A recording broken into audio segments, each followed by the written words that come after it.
about my days in leaders. Okay, and the beginning, my beginning in Toastmaster went back to the year 1995. Back in 1995, I was still very young. 20-year-old something, just like you were now. And one day, a good friend of mine, Shirley Chen, invited me to come to Toastmasters. And she said, Olivia, you will love this place, definitely. I said, really? Okay. And as she promised, I found this place very, very amazing. You see different people from lots of different places, and they all speak English, just like they are native English speakers. Wow, and I mean, to me, I rarely see people, Taiwanese people speaking English to each other. So to me, it's like, wow, very surprising. And what's more, I found that people here are very warm and passionate. So my first time in Leaders, I feel like, wow, I was so much respected. I feel like, hey, I got to come here again. So at the end of the Toastmaster meeting, I told Shirley, hey, Shirley, you should have let me know what such wonderful club that you've been joining. Okay, and so TM meeting is fun, and it has lots of diversity, and everyone has different roles to play. So here you got all counter, not all counter, all counter, and you have grammarian, and you have everything. You named it, okay? And the next day, the president, Frank, called me. He said, hey, Olivia, what do you think of our club? I said, that's great. And do you want to join us? I said, no. I think I would rather sit back and enjoy the show. I don't want to get involved. I don't want to torture myself into preparing those speeches. I just want to relax myself. Okay, about 1 month later, I don't know what happened to me. I didn't even know how Frank tricked me into joining Leaders. That's a solved mystery. Okay, and I think when I'm on the stage, I am me. But I have found I'm not me either. So there are many different sides of me waiting to be explored. My opportunity came in the year 1997. Everyone in the club was required to join in-club Tales contest. I have heard the speech contest is going to be held this Saturday, right? Sunday. Did everybody join the in-club speech contest? Yes. Wow, that's great. Because as a member, everyone is required to make an in-club speech to join in-club speech contest. So in the year 1997, I was required to join Tales contest.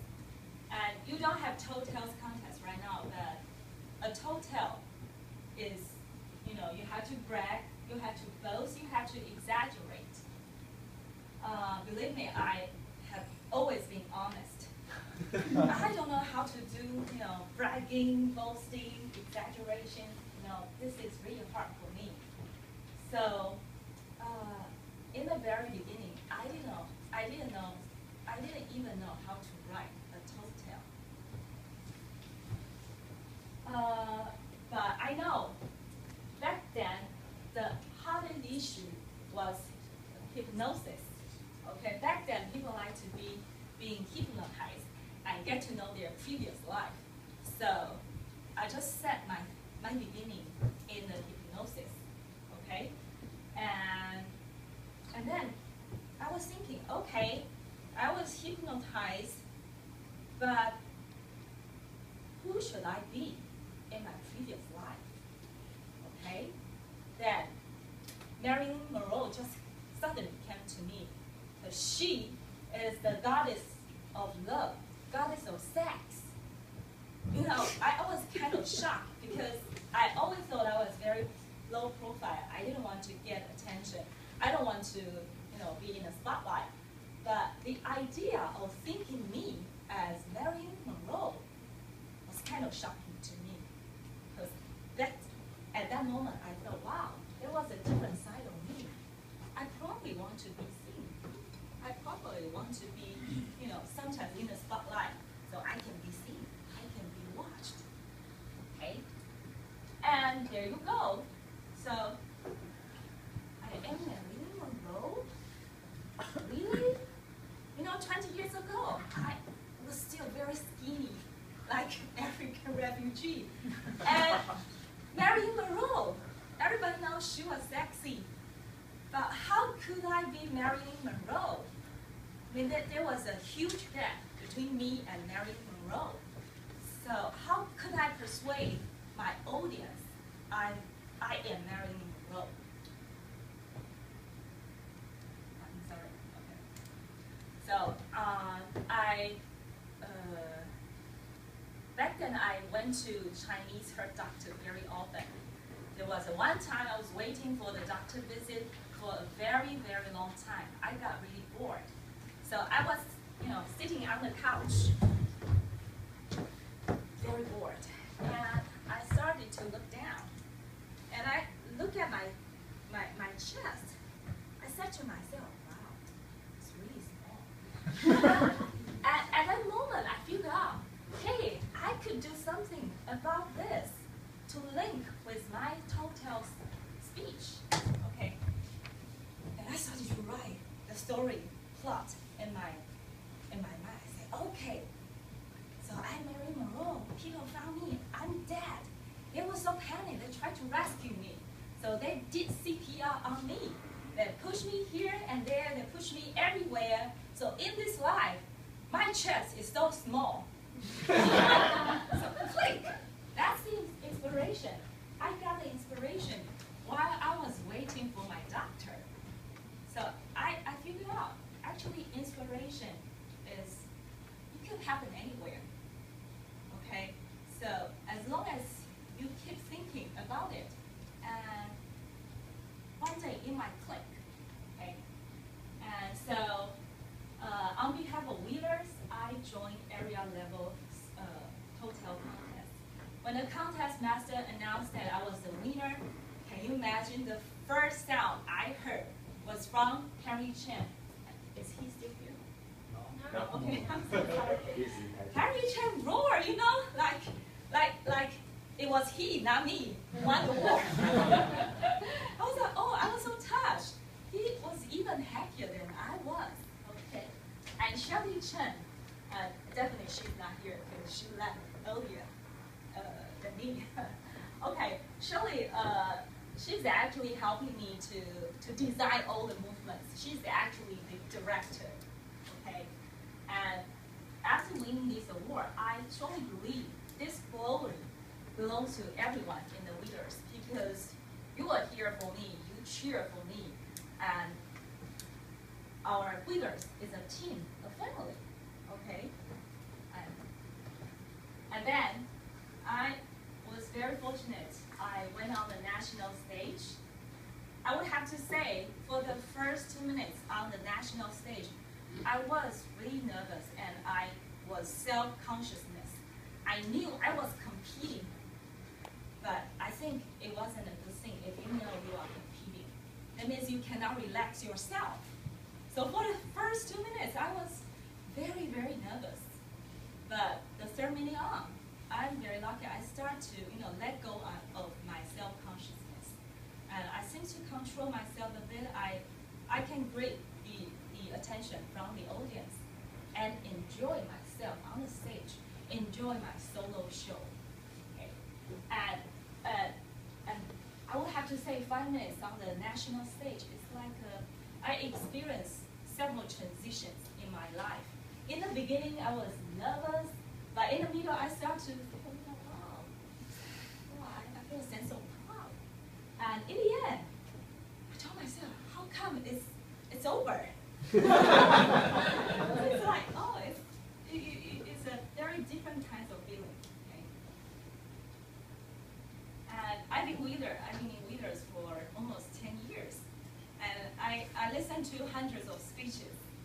And lots of speeches are still really, really fresh in my mind. Okay, and I would like to give you some examples. We have a member called JR.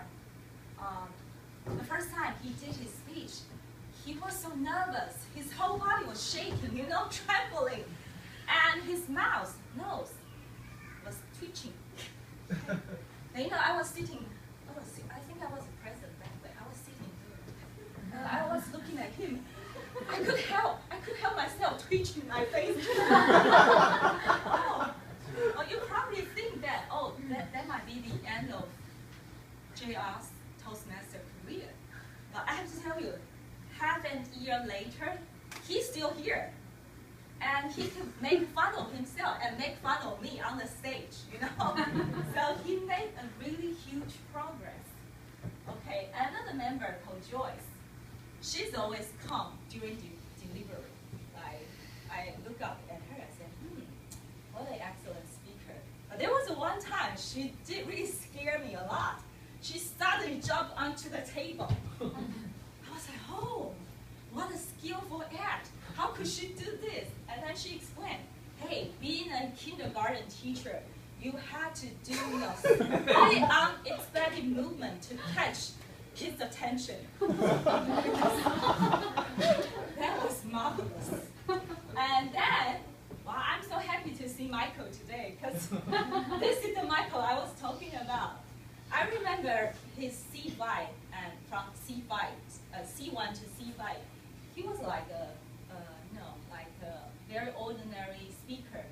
But ever since he did C6, I have found, wow, a shining star was born. He was a magnet on the stage. I figured out Michael liked to share his life philosophy and experiences with us. And I'm so glad to see him today. And now, the last one. What's his name? Well, I have to tell you, Philip can talk about anything. He could be anything. He could talk about, very meaningful stuff. He could talk about meaningless stuff. And he could be very entertaining, but he could be very serious too. He is very talented, and I would call him crazy, because there was one time he did a really cool speech. Everybody will figure out, how content is this? Believe me, his body movement was so funny. All the members laughed from the beginning to the end. I still can figure out. Everybody was laughing so stupidly, because this guy was too crazy, too funny, okay.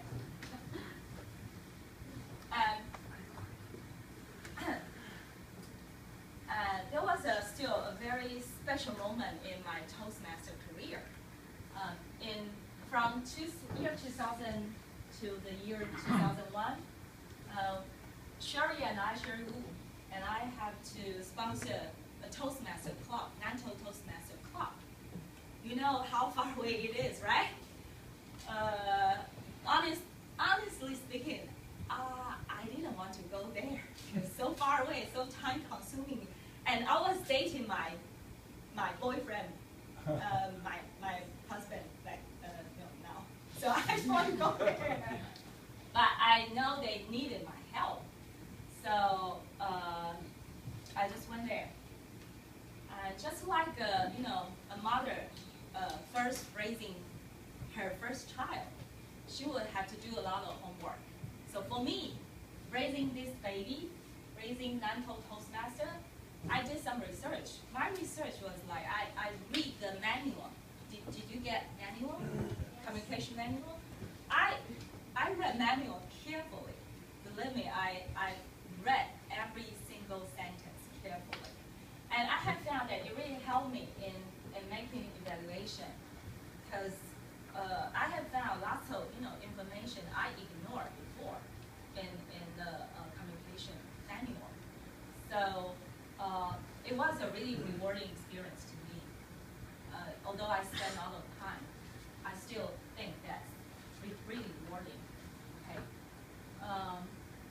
I think for years when I look back Toastmaster, I would have to say the benefits of joining Toastmaster is to open up yourself and explore the possibilities of yourself and enjoy yourself.